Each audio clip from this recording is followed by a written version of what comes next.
Welcome to the Slop Farm. Enjoy the video.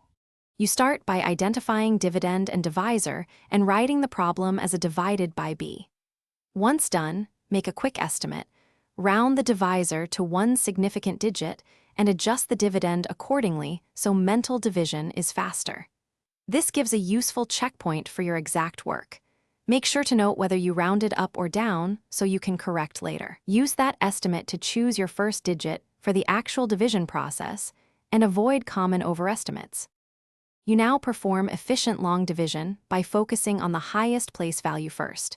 Choose a trial digit that times the divisor fits under the current partial dividend.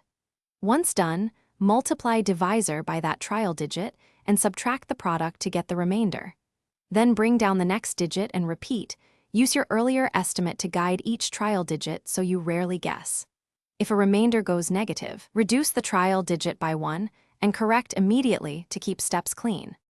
You finish by continuing the repeat cycle until there are no digits left. If you need more precision, append a decimal point and bring down zeros. Make sure to check your work by multiplying the quotient by the divisor. The product should roughly equal the original dividend and allow for any rounding. If numbers don't match, revert to your initial estimate and recompute the last 1 or 2 digits.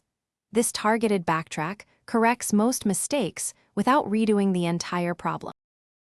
Thanks for watching. Consider subscribing if we helped you today.